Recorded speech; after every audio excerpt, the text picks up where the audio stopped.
Now, the legacy of Jawaharlal Nehru towards Indian foreign policy is always a point of contestation. Many columnists, many authors, they say that Nehruvian legacy, Nehruvian ideology towards geopolitics, towards our Indian foreign policy was very idealistic. Now, there are lovers of non-aligned movement and there are haters of non-aligned movement. Critics will say that non-aligned movement was very idealistic. However, people who supported the idea of NAM, they would say that it was a very pragmatic move, a very realistic move initiated by Jawaharlal Nehru. Presently in the 21st century, this article, this issue which I'm going to talk about comes at a time when India is upholding the presidency of G20. और कहा जाता है कि जहां पे Bharat G20 की presidency, G20 की भागदौड़ को संभाल रहा है, तो भारत आवाज बन सकता है लीस्ट डेवलपिंग कंट्रीज के लिए, जो हम थर्ड वर्ल्ड कंट्रीज भी कहते हैं। यहां पे यह समझना जरूरी है कि जो ग्लोबल साउथ की जहां पे बात आती है, थर्ड वर्ल्ड की जहां पे बात आती है, यहां पे और कौन से प्लेयर्स हैं जो कि कंपीट कर रहे हैं अपने आप के साथ इस रीजन में, थर्ड वर्ल्ड रीजन में अपना इंफ्लुएंस बढ़ाने के लिए। क्या है थर्ड वर्ल्ड और क्या भारत ग्लोबल साउथ के लिए आवाज उठा पाएगा? जो भी तमाम मुद्दे हैं, चाहे वो पैंडेमिक है, चाहे वो क्लाइमेट चेंज है, चाहे वो इक्विटेबिलिटी की हम बात करें, चाहे वो पॉवर्टी एलिवेशन की बात करें, क्या भारत G20 की प्रेसिडेंसी के दौरान ग्लोबल साउथ के इश्यूज को एड्रेस कर पाएगा? तो दोस्तों, आप सबका मैं बहुत स्वागत करता हूं हमारे आज के एडिटोरियल डिस्कशन के वीडियो में। डेट है आज का 6 दिसंबर, ट्यूसडे। और दोस्तों, आज जैसे आप जान ही गए होंगे, जो हमारा लीड आर्टिकल रहेगा वो सी राजा मोहन के द्वारा इंडियन एक्सप्रेस में लिखा गया है, चैंपियनिंग द ग्लोबल साउथ। ये आईआर से संबंधित है। फिर एक और आर्टिकल हम आईआर से ही संबंधित डिस्कस करेंगे, कैपिंग द रशियन ऑयल। ये आर्टिकल इंडियन एक्सप्रेस में भी आया है, फाइनेंशियल एक्सप्रेस में भी आया है, द हिंदू में भी आया है। इसके बारे में बहुत जगह पे, बहुत सारे न्यूज़पेपर्स में बातचीत हो रही है। समझेंगे इसके बारे, क्या ये जो मूव है, ये जो प्रस्ताव है G7 के द्वारा कि रशियन ऑयल को कैप करना, उसके प्राइस को $60 प्रति बैरल कैप करना, क्या ये एक वाइज मूव है? और इससे क्या भारत के ऊपर क्या इंपैक्ट पड़ेगा? बिकॉज भारत रशिया से काफी सारा ऑयल इंपोर्ट कर रहा है पिछले कुछ 7 महीनों में। Last but not the least एक आर्टिकल एनवायरमेंट से संबंधित रहेगा, climate talks and international law. क्या जो क्लाइमेट नेगोशिएशन में जो बातचीत हो रही है, क्या उसमें कुछ रियलिस्टिक बातचीत है कि वहां पे भी सिर्फ आइडियलिस्टिक बातें हुई जा रही है?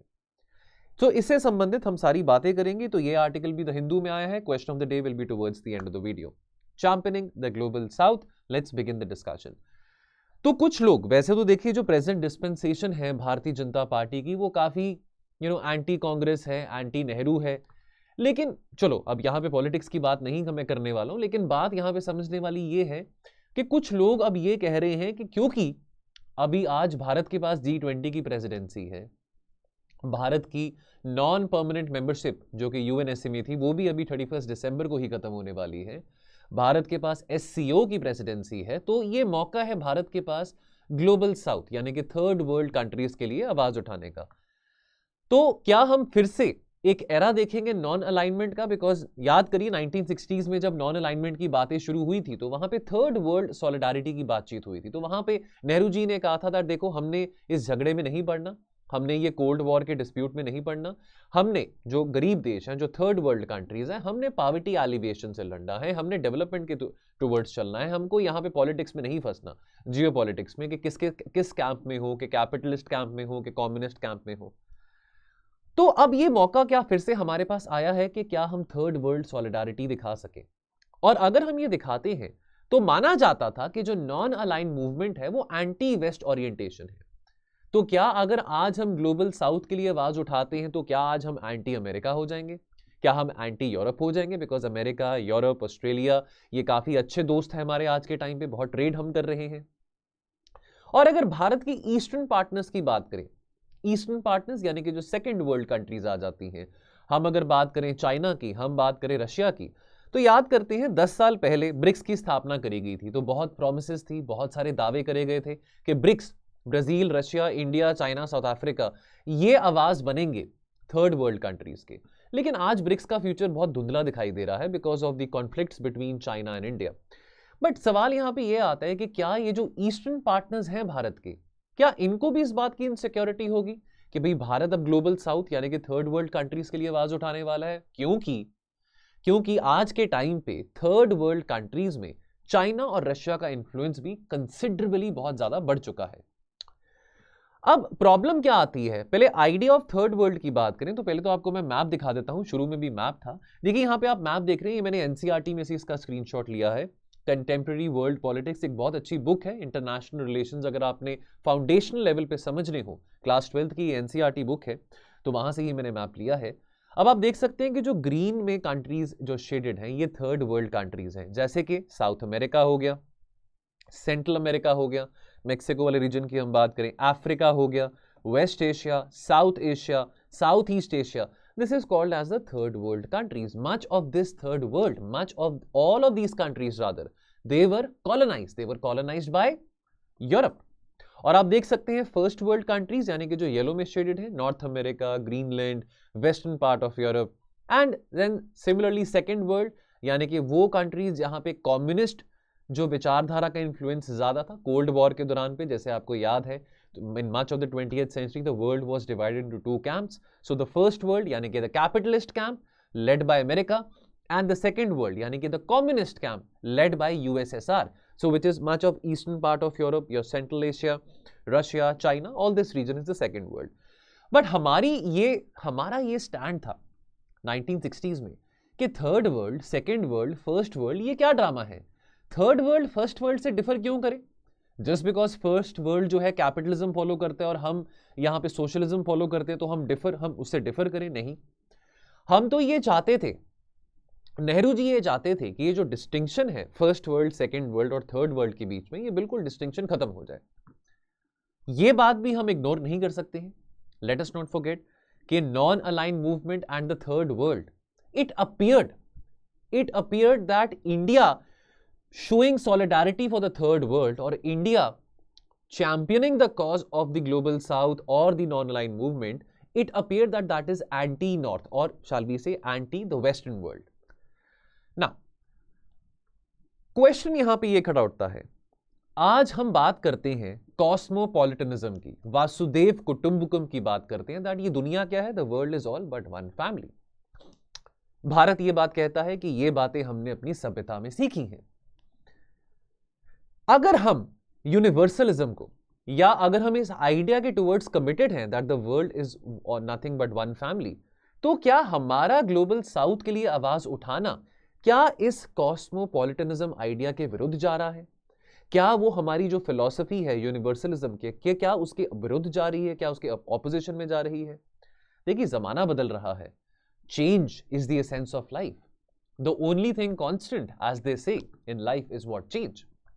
Now we can't go back 40 years, हम 40-50 साल पीछे नहीं जा सकते हैं, और अब यहां पे हम इस डिबेट को फिर से रिवाइव नहीं कर सकते हैं कि भाई हम सोशलिज्म को सपोर्ट करेंगे, आप कैपिटलिज्म को सपोर्ट कर रहे हैं। ये सब आज के टाइम पे रेलेवेंट नहीं है।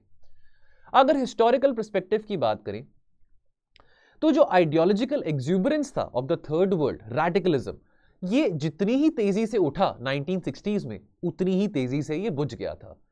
क्योंकि लेट 1970s में, अर्ली 80s में हम देखते हैं बहुत सारे जो डेवलपिंग देश थे वो अपनी इकोनॉमीज को ओपन अप करना शुरू करते हैं।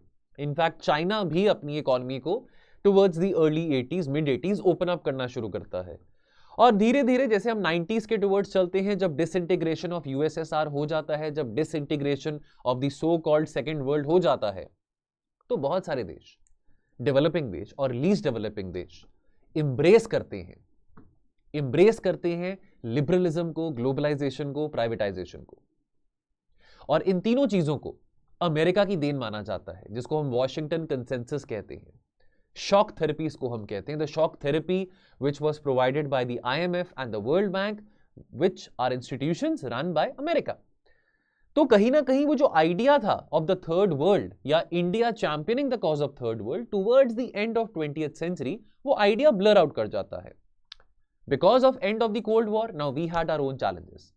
90s में 1991 के बाद जब हम डिसइंटीग्रेशन ऑफ कोल्ड वॉर देखते हैं, डिसइंटीग्रेशन ऑफ यूएसएसआर देखते हैं, हमारे पॉलिटिकल चैलेंजेस हैं, पॉलिटिकल इंस्टेबिलिटी बहुत थी, इकोनॉमिक इंस्टेबिलिटी बहुत थी, we had to face challenges cross border terrorism as well. So there were many other complications where India was involved in the last decade of 20th century, shall we say. Therefore, हमारे radar में, हमारे priority में global south के concerns इतने ज्यादा नहीं थे जितने हमारे खुद के इकोनॉमिक, पॉलिटिकल और सिक्योरिटी कंसर्न्स थे.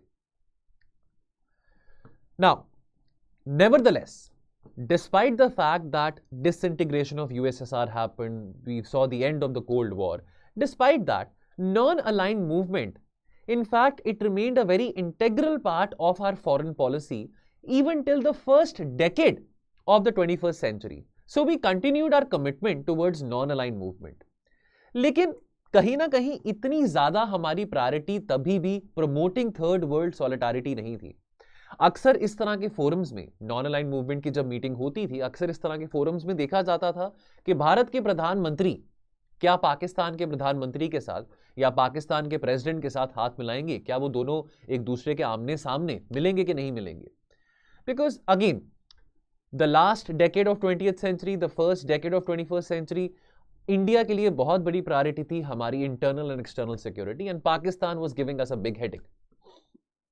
It is only after 2014 that हमारे जो सिक्योरिटी इश्यूज हैं वो थोड़े स्ट्रेंथन होते हैं और पाकिस्तान को हम मुंह तोड़ जवाब देना शुरू करते हैं. नेवरदलेस, जो नेचर है जियोपॉलिटिकल रिलेशंस का, especially for the developing world, that changed dramatically in the 21st century. Things were not the same as they were in the 20th century. It changed a lot in the 21st century. So change demands new strategies from India as well. अभी competition in global south की बात करें तो China के पास बहुत पैसा है. China का जो एम्बिशियस प्रोजेक्ट्स हैं, बेल्ट एंड रोड इनिशिएटिव, तो China has deep pockets. China has considerable influence in this third world as well, जिसको हम ग्लोबल साउथ कहते हैं. चाइना ने बहुत हेवीली इन्वेस्ट किया है, चाहे वो अफ्रीका है, चाहे वो साउथ अमेरिका है, चाहे वो वेस्ट एशिया है जिसको हम मिडल ईस्ट भी कहते हैं, या चाहे वो साउथ ईस्ट एशिया है. किसी जमाने में ये पूरा का पूरा region, third world region, global south region, America और यूरोप का स्फीयर ऑफ इन्फ्लुएंस होता था. लेकिन कहीं ना कहीं उनका रोल यहां पे बहुत डिमिनिश हो रहा था, और क्योंकि वो इस रीजन को इग्नोर कर रहे थे, निगलेक्ट कर रहे थे, तो इस बात का फायदा किसने उठाया? जो वैक्यूम यहां पे क्रिएट हुआ, उस बात का फायदा रशिया और चाइना ने उठाया. नाउ आज 2022 है और आज हम इस रीजन को अपना स्फीयर ऑफ इन्फ्लुएंस बनाने की ख्वाहिश देख रहे हैं. कॉन्सिक्वेंस क्या हुआ अमेरिका के लिए और यूरोप के लिए of ignoring the global south? Prolonged political neglect of the developing world. And America का, यूरोप का ये जो टेंडेंसी है, जो अर्ज है कि भी ग्लोबल साउथ को, डेवलपिंग कंट्रीज को, लीस्ट डेवलपिंग कंट्रीज को लेक्चरबाजी देने का जो बहुत इनको शौक है, डेमोक्रेसी का पाठ प्रमोट करने का जो इनको बहुत शौक है, इसके चलते कहीं ना कहीं जो ग्लोबल साउथ यानी कि African countries, Latin American countries, ये भी अपने आप को डिस्टेंस करना इन्होंने शुरू कर दिया फ्रॉम अमेरिका एंड यूरोप. आज के जमाने में, आज के टाइम पे अमेरिका, यूरोप काफी कोशिश कर रहा है कि कैसे वो इस थर्ड वर्ल्ड रीजन में से सपोर्ट गार्नर कर सके टुवर्ड्स यूक्रेन, लेकिन वो सपोर्ट नहीं आ रही है. इनफैक्ट अफ्रीका की बात करें, अफ्रीका में बहुत सारे देशों में, अगर अफ्रीका के हम सहेल रीजन की बात करें, यानी कि जो रीजन है between your Sahara desert and the Sudanian savanna, in that region Mali है, बुर्किना फासो है, सुदान है, बहुत सारी अफ्रीकन कंट्रीज में कू हो रहे हैं, मिलिट्री बहुत पावरफुल हो रही है. और इन देशों को कौन सपोर्ट कर रहा है? रशिया सपोर्ट कर रहा है, चाइना सपोर्ट कर रहा है. तो कहीं ना कहीं यूरोप का, यूरोप, फ्रांस, जर्मनी, अगर यूरोप में दो ही कंट्रीज बहुत इंपॉर्टेंट है, फ्रांस और जर्मनी, फ्रांस, जर्मनी, अमेरिका, इनका इन्फ्लुएंस अफ्रीका में, साउथ अमेरिका में, इनफैक्ट मच ऑफ, अगर हम मिडिल ईस्ट की भी बात करें, थोड़ा कम हो रहा है. Now getting closer to the third world, now America and Europe realising that हमने थर्ड वर्ल्ड को, इस रीजन को बहुत लंबे अरसे से नेग्लेक्ट किया था, इग्नोर किया था. नाउ अब वो इस रीजन के और नजदीक जाना चाहते हैं. तो America later this month will host a meeting जहां पे अफ्रीकन लीडर्स को बुलाया जाएगा. ठीक है, इनफैक्ट अमेरिका ने अभी एंगेजमेंट साउथ ईस्ट एशिया में भी काफी करने की कोशिश करी थी. अभी अगर हम G20 समिट की बात करें, अगर हम एशियान समिट की बात करें, तो अमेरिका का जो इंटरेस्ट है साउथ ईस्ट एशिया के साथ काफी बना हुआ है. इंडो पैसिफिक की बात भी यहाँ पे आ जाती है, बिकॉज अब साउथ ईस्ट एशिया को इस बात की गारंटी भी अमेरिका ने दी है that look, I am the security provider in this region. But इस तरह की एश्योरेंसेस, इस तरह की इंगेजमेंट अमेरिका की या यूरोप की अफ्रीका के साथ या लैटिन अमेरिका के साथ नहीं है। यूरोप जितनी मर्जी कोशिश कर ले, फ्रैंकली स्पीकिंग यूरोप कंपीट नहीं कर सकता चाइना के साथ। अब build back a better world 2021 में G7 समिट में एजेंडा लेके आया था सामने G7 देशों ने कि हम चाइना के BRI को कंपीट करने के लिए build back a better world B3W concept लेके आएंगे। इस बार का जो G7 समिट हुआ था वहां पे बात करेगी partnership for global infrastructure investment, कि भाई इस तरह के जो इनिशिएटिव्स हैं ये हम इंकरेज करेंगे कि कैसे जो लीस्ट डेवलपिंग कंट्रीज हैं वहां पे इंफ्रास्ट्रक्चर डेवलपमेंट हो सके, उसके लिए हम पैसे मोबिलाइज करेंगे ताकि हम चाइना के BRI इनिशिएटिव को भी काउंटर कर सके। बट ये काम नहीं आने वाले हैं। चाइना का इन्फ्लुएंस इस रीजन में काफी स्ट्रांग है। अगर हम सम अप करें, we are entering an era of renewed great power competition in the global south. आने वाले टाइम में, इस सेंचुरी में जो कंपटीशन होगा स्फीयर ऑफ इन्फ्लुएंस बढ़ाने का, वो इस रीजन में, थर्ड वर्ल्ड रीजन में होगा। और हमारी जो पोजीशन है इंटरनेशनल हायरार्की में काफी बढ़ चुकी है। By the end of this decade we might become the third largest economy as well. तो इसलिए there is much India can do ताकि हम फोकस लेके आ सकें ऑन द इश्यूज जो कि बहुत कंसर्नफुल हैं, जो कि बहुत बॉदर कर रहे हैं थर्ड वर्ल्ड कंट्रीज के लिए। स्पेशली ये तो खैर बात कहना कि भी अब हम डी ग्लोबलाइज होने वाले हैं, that is a myth. We are not going towards an era of de globalisation. लेकिन बहरहाल globalisation is here to stay and globalisation will stay here for long enough. I mean ये critics कहते हैं, sceptics कहते हैं that you know कि अभी Russia Ukraine की लड़ाई है तो अब दुनिया डी ग्लोबलाइज होने वाली, that is not going to happen. Nevertheless this does provide India the bandwidth कि अगर इंडिया का जो ऑरा है, इंडिया का जो स्टेचर है इंटरनेशनल फोरा पे, इंटरनेशनल फोरम्स पे जो बढ़ रहा है, so we can champion the cause of south. ये बात हम याद रखें कि हमने यहां पे इस बात की कोशिश नहीं करनी है कि कोई हम ऐसा अलायंस बनाएं जो कि एंटी नॉर्थ या कि एंटी वेस्ट माना जा रहा है, नहीं। बिकॉज हमारी दोस्ती बहुत अच्छी है अमेरिका के साथ, यूरोप के साथ, तो नोबडी स्टॉपिंग अस कि हम अमेरिका के साथ भी, यूरोप के साथ भी दोस्ती बढ़ाएं, उसमें कोई नहीं रोक रहा। साथ के साथ हम जो ग्लोबल साउथ के इश्यूज हैं उनको भी हम रेस करें, उनके ऊपर भी हम कंसर्न्स वॉइस करें।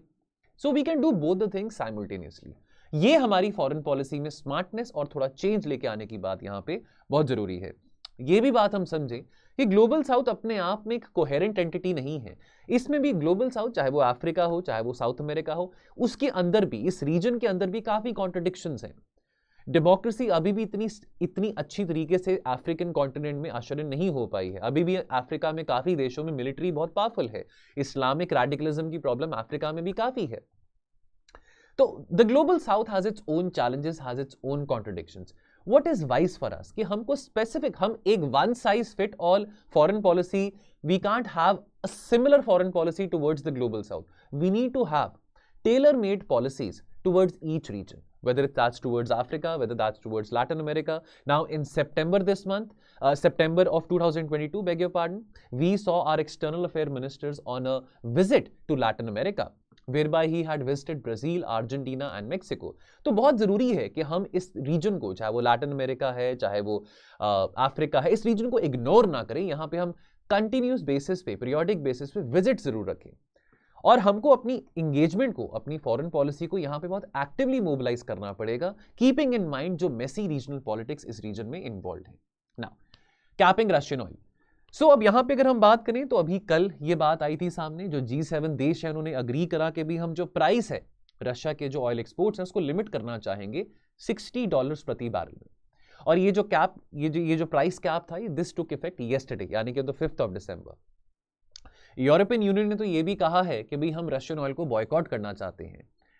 अब यहां पे सवाल यहां पे ये आता है कि ये डिसीजन क्यों लिया गया है। यहां पे ट्विन ऑब्जेक्टिव्स माने जाते हैं। तो पहली तो बात ये है कि ये प्रपोजल अमेरिका के जो ट्रेजरी सेक्रेटरी हैं जानेट येलन के द्वारा प्रपोज किया गया था कि कैसे रशिया की जो कमाई हो रही है इतने सारे तेल, बिकॉज देखिए रशिया बहुत ज्यादा तेल प्रोड्यूस करता है, ठीक है। अगर दुनिया में नंबर 2 पे कौन है ऑयल प्रोडक्शन में, रशिया है। तो रशिया इतना सारा तेल एक्सपोर्ट कर रहा है और कहीं ना कहीं रशिया को बहुत पैसे आ रहे हैं, और उसी पैसे से रशिया ये लड़ाई को फाइनेंस कर रहा है जो कि यूक्रेन में हो रही है। तो रशिया की अर्निंग्स को लिमिट करना एक तो ये ऑब्जेक्टिव है, और दूसरा ऑब्जेक्टिव जो कि बहुत फनी साउंड करता है, जो कि बहुत कॉन्ट्रडिक्टरी भी साउंड करता है, दूसरा ऑब्जेक्टिव ये है कि अगर रशिया के ऑयल एक्सपोर्ट के ऊपर हम लिमिट लगा देते हैं, प्राइस कैप लगा देते हैं, हम ये भी चाहेंगे, यानी कि G7 देश कह रहे हैं हम ये भी चाहेंगे कि जो क्रूड ऑयल का प्राइस है वो इतना ज्यादा भी स्पाइक अप ना करे, क्योंकि ऑलरेडी बहुत सारी जो वेस्टर्न इकोनॉमीज है वहां पे इन्फ्लेशनरी ट्रेंड्स बहुत ज्यादा हैं, डबल डिजिट इन्फ्लेशन है वहां पे। एट द सेम टाइम वो चाहते हैं कि तेल के दाम भी ज्यादा ना बढ़े अगर हम रशियन ऑयल के ऊपर प्राइस कैप लगा रहे हैं, यानी कि वो एक तीर से दो निशाने वाली बात चाह रहे हैं। नाउ यहां पे एग्जैक्टली समझे कि प्राइस कैप क्या है। तो जो इंश्योरेंस कंपनीज हैं और जो बाकी फर्म्स हैं, now they would be needed to ship oil would only be able to deal with the Russian crude अगर तो oil is priced at or below the cap. Below the cap means $60 प्रति barrel. अब यहां पे ये भी समझनी बात जरूरी है कि जितनी भी फर्म्स हैं जो कि ऑयल को शिप करते हैं थ्रू सी, या जो इंश्योरेंस कंपनीज हैं जो कि इन फर्म्स को सपोर्ट करते हैं, वो ज्यादातर कहां पे सिचुएटेड है, या तो यूरोप में है या यूके में है। तो उनकी पार्टिसिपेशन बहुत क्रिटिकल रहेगी अगर इस प्राइस कैप को इंप्लीमेंट करना है। बट क्वेश्चन ये आता है कि how would the oil keep flowing globally. Russia कहे कि भी हम आपकी बात को नहीं स्वीकार करते, हम आपके इस प्रपोजल को हम डिफाई करते हैं। नाउ अब universal enforcement of the insurance ban imposed by Europe and UK, now अब इसके चलते this could take so much of Russian crude off the market that the oil prices would spike. In fact मैं यहां पे article में पढ़ भी रहा था कि ऐसा भी हो सकता है कि ये जो मूव है, ये जो प्रपोजल है यूरोप के द्वारा, G7 के द्वारा, it could be that bye Christmas in the next 20 days कि जो ऑयल की जो प्राइस है globally that might be beyond $95 पर बैरल। अब यहां पे अब एक रिस्क वाली बात आ जाती है। अब रशिया जो है दुनिया का नंबर 2 प्रोड्यूसर है। ऑलरेडी रशिया ने बहुत सारा जो तेल है अभी पिछले 9 महीनों में इस लड़ाई के चलते बहुत सारा तेल, क्योंकि वेस्टर्न देशों ने बहुत सैंक्शन लगाए रशिया के ऊपर, तो रशिया ने कहा कि चलो कोई बात नहीं, मैं डिस्काउंटेड प्राइस में इंडिया को, चाइना को तेल एक्सपोर्ट करता रहूंगा और बाकी एशियन कंट्रीज को। रशिया ने यह बात बोली है कि भी हम किसी किस्म का कैप नहीं ऑब्जर्व करेंगे, आप जितना मर्जी करना है कर लीजिए। हालांकि आपको एक बात बताना चाहूंगा, जो कॉस्ट ऑफ प्रोडक्शन है, देखिए अब जैसे हम यहाँ पे बेंचमार्क्स की बात करते हैं, जैसे ब्रेंट क्रूड ऑयल एक बेंचमार्क माना जाता है, ठीक है। फिर West Texas intermediate crude oil भी एक बेंचमार्क माना जाता है। उसी तरह से हम बात करें यूरल क्रूड की, ये भी एक बेंचमार्क माना जाता है ऑयल प्राइसेस की जहां पे बात आती है। नाउ अब जो कॉस्ट ऑफ प्रोडक्शन है रशिया को for oil, that is around about $30 to $40 पर बैरल। तो $60 पे भी अगर ये जो प्राइस कैप लगाया है, तो अगर $60 पे भी रशिया अगर ट्रेड करे तो रशिया को उससे नुकसान नहीं है। इनफैक्ट रशिया इंडिया के साथ भी जो ट्रेड कर रहा है ऑयल में, तो $68-65 प्रति बैरल पे रशिया इंडिया को ऑयल दे रहा है, तो रशिया को अभी नुकसान इससे भी नहीं होगा, ठीक है। लेकिन रशिया ये बात कह रहा है दैट मैं किसी किस्म का प्राइस कैप मंजूर नहीं करूंगा अगर रशिया इस बात को डिफाई करता है। अब देखिए ऑलरेडी गैस का शॉर्टेज तो यूरोप में आ रहा है। रशिया ने बोला कि चलो ठीक है, अगर आपने मेरे ऊपर सैंक्शन लगाने ही है, मंगाओ, कहां से आप गैस मंगा सकते हो। रशिया ने बंद कर दिया नॉर्थ स्ट्रीम 1, नॉर्थ स्ट्रीम 2। अब अगर रशिया अपने ऑयल सप्लाईज को कट कर देता है, रशिया कहता है कि मैं ऑयल सप्लाई नहीं करूंगा, कि भाई या तो मुझसे आप oil low without the price cap या मुझसे आप मत लो। अगर ऐसा हो जाता है तो ऑयल प्राइसेस स्पाइक करेंगे। लेकिन यहां पे ये समझना जरूरी है कि इंडिया के ऊपर क्या इंपैक्ट होगा अगर ऑयल प्राइसेस इंक्रीज होते हैं।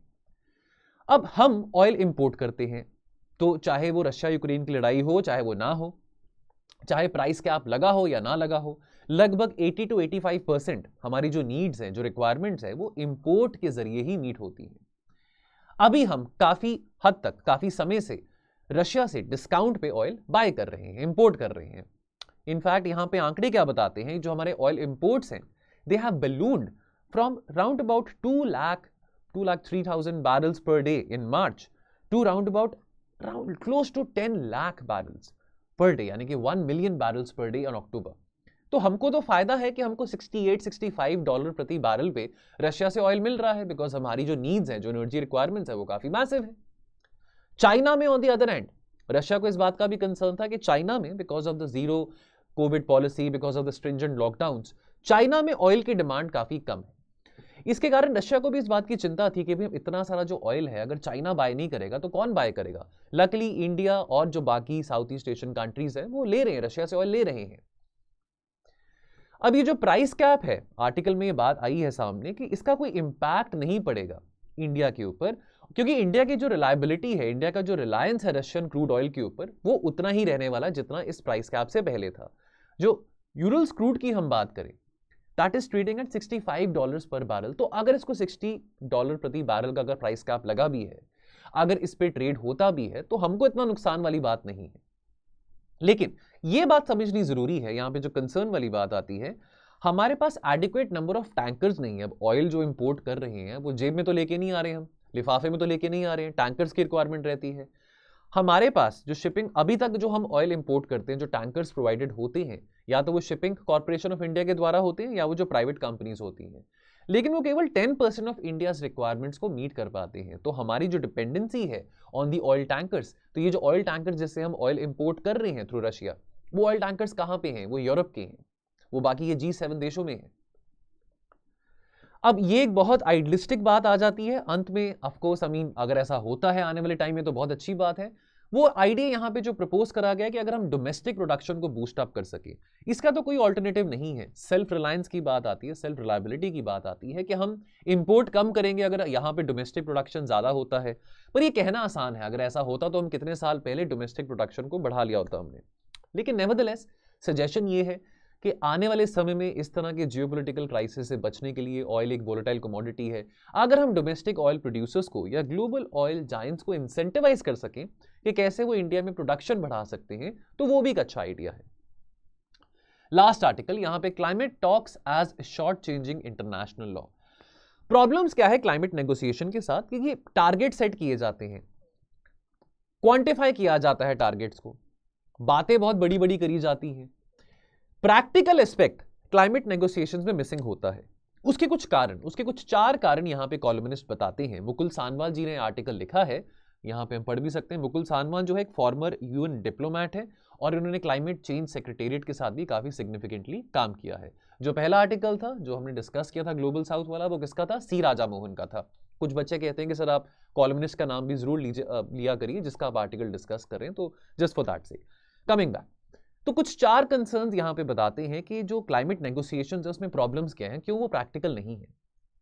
जो डेवलप्ड देश में जो लोग रहते हैं, जो सिटीजन्स रहते हैं, वो उनको अवेयरनेस ही नहीं है कि 2/3 यानी कि 66% जो नेशनल एमिशंस, जो कि ग्रीन हाउस गैस एमिशंस उनके देशों में जो इमिट हो रही है, वो कैसे आ रही है, वो कहां से आ रही है? वो कार्बन डाइऑक्साइड एमिशन उनके डाइट से, मीट बेस्ड प्रोडक्ट से, ट्रांसपोर्टेशन से, अर्बनाइजेशन से, कमर्शलाइजेशन से, और ये सब चीजें उनकी जीडीपी को भी बहुत सिग्निफिकेंटली कंट्रीब्यूट करते हैं।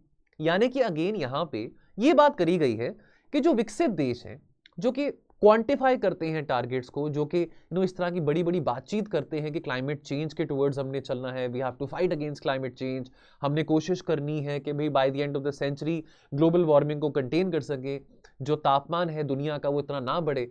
लेकिन क्या जो वहां के लोग हैं, क्या वो अवेयर हैं अपने कंजम्पशन पैटर्न्स के चलते, अपने लाइफस्टाइल्स के चलते?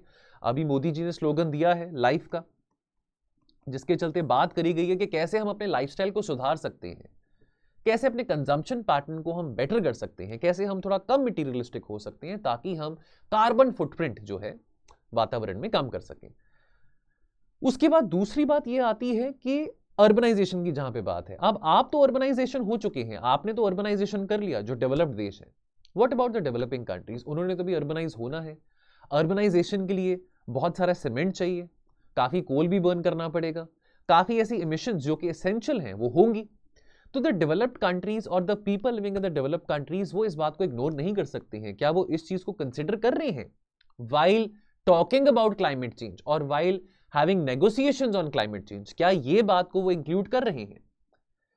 अब हमारी urbanisation in much of the third world और in much of the second world also shall we say कि अर्बनाइजेशन प्रोसेस बहुत लेट शुरू हुआ है। By the end of 2050 more than 50% of India would be urbanized, would be living in cities, which is an aspiration for everybody. Everybody wants to migrate from villages to cities. That is also a mark of development, that is also a sign of development. People getting jobs in cities, people getting education in cities, having health facilities in cities, that is not a bad thing. But we are late as far as urbanization is concerned. So therefore to say that हम साथ के साथ urbanize भी करें, साथ के साथ decarbonize भी करें, वो इतना काम आसान नहीं होने वाला। क्या पॉलिसी स्पेस है हमारे पास कि ये दोनों चीजों को साइमल्टेनियसली हम परस्यू कर सकते हैं? तो क्या ये ज्यादती नहीं है ह्यूमन राइट्स के ऊपर कि आप हमको मौका नहीं दे रहे हैं अर्बनाइज होने के लिए, इंडस्ट्रियलाइज होने के लिए, और आप हमारे ऊपर प्रेशर डाल रहे हैं कि हम डीकार्बनाइजेशन के टुवर्ड्स मूव करें। तो प्रैक्टिकल तरीके से ये क्लाइमेट चेंज नेगोशिएशंस नहीं हो रही हैं। Now having said that, COP27 जो भी रिसेंटली हुआ था शर्म एल शेख में, वहां पे एक लॉस एंड डैमेज मैकेनिज्म की बात करी गई थी। लेकिन ये लॉस एंड डैमेज मैकेनिज्म में पैसा कहां से आएगा, कौन डालेगा, कैसे डालेगा, किस तरीके से डालेगा, उसके ऊपर बातचीत नहीं करी गई थी। थोड़ा पीछे जाते हैं, 50 साल पहले जाते हैं। In the run up to Stockholm conference on the environment 1972, US के secretary of states advisory committee ने यह कहा था कि भाई हम, यानी कि उस टाइम अमेरिका तो अर्बनाइज हो चुका था, कि अर्बनाइजेशन ने हमारे देश का हुलिया बदल दिया है, नक्शा बदल दिया है उस वक्त, और अब तो बहुत ज्यादा अर्बनाइजेशन रेट है अमेरिका में कि more than 75% of the people living in America they are living in urban areas. तो ये 50 साल पहले बात करी गई थी कि हमको ये बात को कंसिडर करना बहुत जरूरी है कि जो हम लोग हैं, चाहे वो अमेरिका में हो, चाहे वो चाइना में हो, चाहे वो इंडिया में हो, we are not only victims of environmental degradation, लेकिन हम एनवायरमेंटल अग्रेसर्स भी हैं कि हमारी नीड्स के कारण, हमारे लाइफस्टाइल्स के कारण इतना ज्यादा वातावरण में पोल्यूशन हुआ है। यह बात आज से 50 साल पहले कही गई थी। अब यहां पे बात आती है डिफरेंशिएटेड कॉमन रिस्पॉन्सिबिलिटी की। अब जो ऑब्जेक्टिव है क्लाइमेट ट्रीटी का, ये क्या है कि भाई आप अवॉइड करें कि ज्यादा जो क्यूमुलेटिव इमिशंस है कार्बन डाइऑक्साइड की, वो कंसंट्रेट ना हो एटमॉस्फेयर में। कार्बन बजट की बात करी गई है, तो फॉर एग्जांपल कार्बन बजट है let's say 500 giga ton of carbon dioxide का। डेवलपमेंट करना है तो आपको डेफिनेटली कार्बन डाइऑक्साइड इमिशन करना पड़ेगा, खास करके जो second world, third world countries हैं। अब इसमें से हमको कार्बन बजट बहुत जुडिशियसली यूटिलाइज करना है। अब अगर ये 500 गीगा टन कार्बन डाइऑक्साइड का इमिशंस का, मैं एग्जांपल के तौर पे कह रहा हूं, कार्बन बजट है, अगर इसमें से 400 giga ton of carbon dioxide emissions केवल अमेरिका, यूरोप और चाइना ही यूटिलाइज कर लेंगे, तो बचा कितना? 100 giga ton of carbon dioxide emission. क्या उतना सफिशिएंट है बाकी 200 देशों के लिए, जिसमें से कितने सारे डेवलपिंग देश भी हैं? तो आप यहां पे बातचीत कर रहे हैं, क्वांटिफाई कर रहे हैं टारगेट्स को। आपने कितना प्रेशर करा इंडिया को और इतने सारे डेवलपिंग कंट्रीज को कि 2050 तक आप नेट जीरो लेके आओ। तो केवल ये कह देना कि हम कोशिश करेंगे ये क्वांटिफाई करके टारगेट्स को कि हम global average temperature 1.5 degree Celsius से कम कंटेन करेंगे, ये प्रैक्टिकल बातें नहीं है। आप कार्बन बजट की बात करिए। अब इतनी सारी बातें आपने कर दी। पिछले साल COP26 जो कि ग्लासगो में हुआ था, वहां पे आपने क्या बोला? वहां पे you actually थ्रोड the ball in the court of India, in the court of China. आपने ये बोला कि भाई आपने हाथ खड़े कर लिए डेवलप्ड वर्ल्ड ने। आपने बोला कि देखो हम ना काम करते हैं कि हम ना कोल को बिल्कुल फेज डाउन कर देते हैं, फेज आउट कर देते हैं, कोल से इलेक्ट्रिसिटी प्रोड्यूस नहीं करेंगे। और ये ब्लेम इंडिया और चाइना के ऊपर थ्रो ऑन कर दिया कि देखो इंडिया और चाइना अभी रैपिडली इंडस्ट्रियलाइज कर रहे हैं और वो बहुत ज्यादा कोल बर्न कर रहे हैं इलेक्ट्रिसिटी प्रोड्यूस करने के लिए, तो हम तो कहते हैं कि कोल को कंप्लीटली फेज आउट कर दो। लेकिन क्या आपने कार्बन बजट का ख्याल रखा? आपने इतना सारा कार्बन डाइऑक्साइड इमिशंस किया, आपने वो मौका डेवलपिंग देशों को नहीं दिया कि वो इंडस्ट्रियलाइज हो सके। और अब आप कह रहे हैं कि आप कोल को फेज आउट कर दो, उससे काम बन जाएगा, उससे हम कार्बन फुटप्रिंट को भी काम कर देंगे और उससे हम ग्लोबल एवरेज टेम्परेचर को भी कंटेन कर लेंगे। यानी कि ब्लेम गेम आप खेल रहे हैं। आपने कंप्लीटली इंडिया और चाइना को दे दिया। तो अगर एक लाइन में इसको हम सम अप करें, क्लाइमेट इनजस्टिस, जो अन्याय है, that flows from the negotiations and not from the text of the climate treaty. जो टेक्स्ट है क्लाइमेट ट्रीटी का, चाहे वो COP26 हो, COP27 हो, COP28 हो, वो बहुत रोजी वर्ड्स में लिखा होगा, लेकिन आप किस बेसिस पे नेगोशिएट कर रहे हैं? क्या वो जस्टिफेबल, क्या वो एक जस्टिफाइड तरीका है जिससे आप नेगोशिएट कर रहे हैं? क्या वहां पे आप प्रैक्टिकल बातें कंसिडर कर रहे हैं? क्या वहां पे आप सही मायने में डेवलपिंग कंट्रीज के कंसर्न्स को एड्रेस कर पा रहे हैं, नोट कर पा रहे हैं कि नहीं कर पा रहे हैं? बिकॉज ज्यादा कसूर किसका है ग्लोबल वार्मिंग का, पोल्यूशन का? वो तो इन्हीं देशों का है, डेवलप्ड देशों का। तो क्लाइमेट इनजस्टिस को अगर हम कंक्लूड करें तो इससे कुछ हेल्प नहीं होने वाली अगर आप ब्लेम गेम करते रहेंगे, चाइना और इंडिया के ऊपर आप बर्डन शिफ्ट करते रहेंगे, ठीक है? इससे कुछ नहीं होने वाला। और जहां तक पब्लिक फाइनेंस की बात आती है, अब आपने loss and damage mechanism fund create कर दिया है। कितने सालों से, 10-12 सालों से आप कह रहे हैं कि हम $100 बिलियन देंगे डेवलपिंग कंट्रीज को आफ्टर 2020। अब आप यहां पे पॉलिटिकल ऑब्जेक्टिव्स के लिए पब्लिक फाइनेंस फंड्स को मोबिलाइज करने के लिए बातचीत कर रहे हैं, लेकिन उस आपकी बातचीत करने से या फंड सेटअप करने से प्रॉब्लम तो सॉल्व नहीं हो रही है। सो दोस्तों, जाने से पहले क्वेश्चन ऑफ द डे की बात करें। So India is by no means a pole in its own right. Pole की बात यानी कि जैसे चाइना है, अमेरिका है, तो जैसे न्यू बायपोलर कॉन्टेस्ट की हम बात करते हैं ना, that China is the second pole और America is the first pole. तो इंडिया इतनी अभी बड़ी सुपर पावर नहीं है कि इंडिया को हम कहें कि वो सेकंड पोल है, कि भाई आज के टाइम पे बायपोलर कॉन्टेस्ट है इंडिया या अमेरिका के बीच में, ऐसा तो नहीं कह सकते हैं। India is by no means a pole in its own right, but India का जो रूम है for international activism that has grown significantly.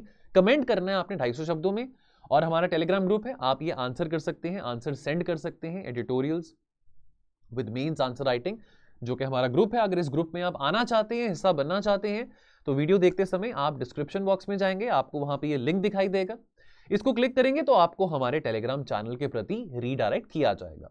और यहां पे बेस्ट आंसर और मॉडल आंसर दोनों ही शाम को 6 बजे पिन किया जाता है। तो कल का जो क्वेश्चन था क्रिमिनलाइजेशन ऑफ पॉलिटिक्स का, तो बेस्ट आंसर स्वाति का है, Swati Kapoor. So very well done Swati, please do read the answer. जो भी वीडियो देख रहे हैं शाम को इसको पिन किया जाएगा।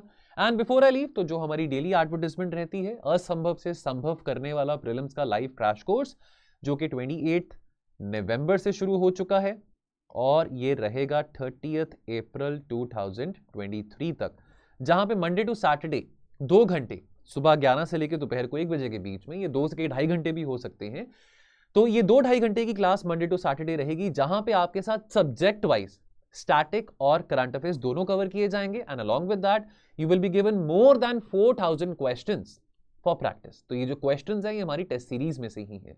यदि आपने टेस्ट सीरीज नहीं ली है, कहीं से भी टेस्ट सीरीज आपने नहीं ली है, तो अगर आप ये कोर्स लेते हैं तो आपको टेस्ट सीरीज तो मिलेंगी, साथ में आपको कॉम्प्रिहेंसिवली लेक्चर्स मिलेंगे, वीडियो लेक्चर्स मिलेंगे, जहां पे स्टैटिक और करंट अफेयर्स दोनों ही डिस्कस किए जाएंगे। एंड बोनस इसमें यह है कि आपको इसमें कुछ क्लासेस स्पेशल सीसैट की भी मिलेंगी। और जानकारी के लिए हमारे टोल फ्री नंबर पे कॉल कीजिए और जुड़ जाइए इस कोर्स के साथ। बाकी दोस्तों इजाजत लेता हूं, मिलूंगा आपको कल और चर्चा के साथ और एनालिसिस के साथ। आप अपना ध्यान रखें और पढ़ते रहें। थैंक यू सो मच, जय हिंद।